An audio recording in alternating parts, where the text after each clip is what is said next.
ni dagabana so minu jolena ni DSC Samake construction mau bolo nodi awo DSC Samake construction mau ubi so jo ibe ala kaliko so ale DSC nadi uka barate sojo droinde ube so plaunika ulubo BTP topographie ube ni bela jele nika oke ni ba fe ka terrain sans papier jele DSC Samake construction bi terrain firi so finition nyuma uboke décoration ube ofene nika oke e de station barala iba fe ka station nika ojo ube station nyelemamba nika ulu fene ka ulujo ka supasma nyuma ka okika sola ka nega nyuma kala ona nyongona wero ika so jolente bi ayre ma fiu DSC Samake construction ba ka bara nika onyedo e mago be kuna funia were la sa i senfa biribiri ika se udaga yorola ni oye murba buye station orixi masunya la choy nega jurusra 70 41 27 59 66 23 18 58 bara nyedon okato bara don ba bulu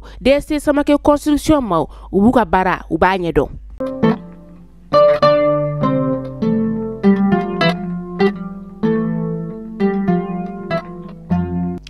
amunu be kan la jeni wakati na maliko ko be folindo kado ka wakati ucho yaka ho bismillah biyanga kuno fene ukonala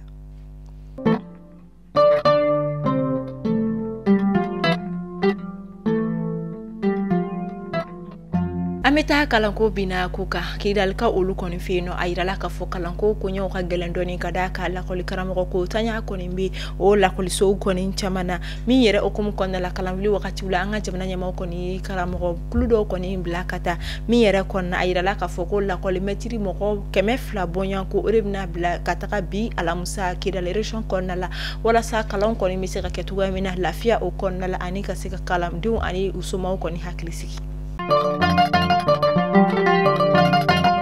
ameta koroka ulufeno kleshekin laba in konna la ajatemne la ka fo dimba ya keme saba anita aninani bonyanko olude koni mbola Burkina Faso jamana konna la ka ukunda koro marabulo koni ka kata unyema dugu mi yere konna koro marabulo nyema koni wele da kambla kata jekul fefe be munumi armade ya de ma koni ke ko seka ubuluma de ma wala so be seka ndima ya ko folo nyunu ka udogodo ula chuko yamina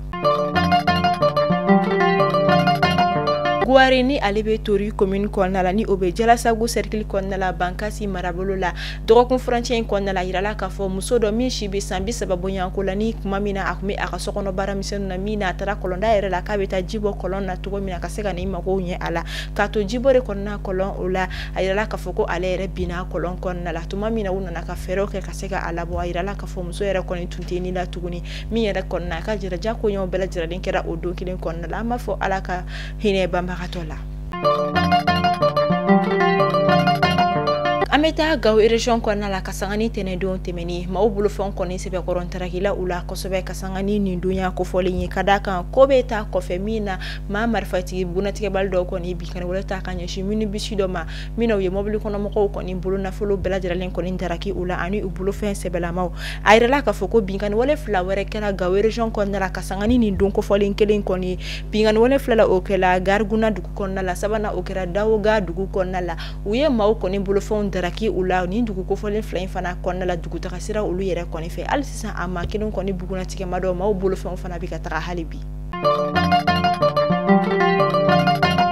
Nabi ale anga jamana la la femba ye wa femba do anga jamana ko bawla mi metalike konyo la fota sedi ngulima wa anga jamana doronte farafina jamana chama ali farafina jamana doronte arabu jamana chama wero koni be ula ode kama kasangan December ko lokle sabate meni jabi ale farala Nations Unies ale koni ka patrimoine immatériel ulu koni kan kadaka jabi yere koni akmulla fasale no jamana ta ani sabade koni feni o arabu jamana ta ani sababo yanko koni ni obetalike Algerie jamana na Egypte jamana Arabie Saoudite fo ata se Yemen jamana ulu konima o kama kasangani ndon ko folen koni jabi yere koni farala UNESCO a Nations Unies koni ka patrimoine immatériel koni ka obayira ka fo akoni bora dola ataraka akorota sans fe dien mo ko fene koni nyena tuni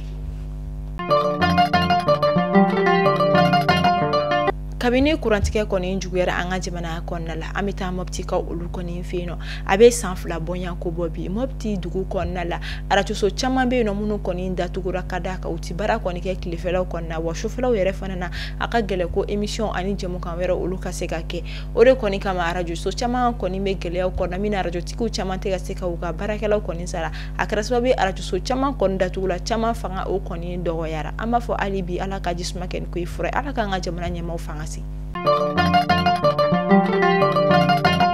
Mopti marabolo kɔnɔna la hali bi fɛn min ye baji ale kɔni bɛ ka yɛlɛ min na a bɛ ka walankata ka taa fɛ a kɛra sababu ye denbaya 10 bɔɲɔgɔnko olu kɔni bolila ka bɔ u ka du kɔnɔna olu kɔnɔna ka sanga ni a ye ji bɛ ka boli ka don u ka so kɔni kɔnɔna la ka se ka u ni yɛrɛ kɔni makara u bolila ka bɔ u ka du kɔnɔ ni wagati in na u kɔni bɛ ka jigiyɔrɔ de kɔni ɲini min yɛrɛ kɔnɔna wele bilalen don ka taa an ka jamana ɲɛmaaw kɔni yɔrɔ hali n'a sɔrɔ bolo kɔni tɛ se ka kɛ ka ji ninnu kɔni dalakuru nka maa minnu kɔni bɛ ni u kɔni ka surun farati ninnu kɔni na u ka se ka fɛɛrɛ kɔni sɔrɔ o ma kofɔlen ninnu kɔni kɛyɔrɔw la ɲɔni wagati kofɔlen kɔni ka tɛmɛ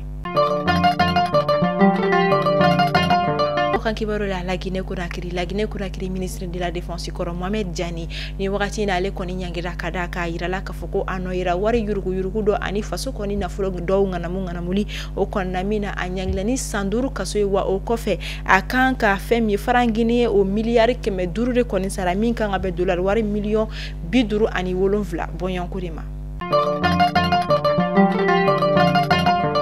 an bɛ taa Nigeria ka olu kɔni fɛ Nigeria quartier meni a bɛ fɔ ma ko Basorim ni o bɛ État dɔ ye marabolo kɔnɔna la Nigeria kilebi bolo yɛrɛ kɔni fɛ ka sanga ni arabadon sɔgɔmada kɔni kuma min na u kɔni tun bɛ ka ɲɛnajɛ dɔ kɔni labɛn min yɛrɛ kɔni laban kɔni kɛra ni masiba kɔni ka d'a kan tuma min na ɲɛnajɛ yɛrɛ kɔni bɛ sen na min yɛrɛ kɔni na yirala k'a fɔ denmisɛnnin na ka maa 50 bɔɲɔgɔn ko minnu kɔni tun kan ka lajɛ ɲɛnajɛ in yɛrɛ kɔni sen fɛ maa dɔw de kɔni nana u fereke u sera min ye maa ŋaniya jugu kɔni ka waliya cɛjugu kɔni kɛ min kɛra sababu ka denmisɛnnin na ka maa 30 bɔɲɔgɔn ko ka olu kɔni bɔnɛ u ni na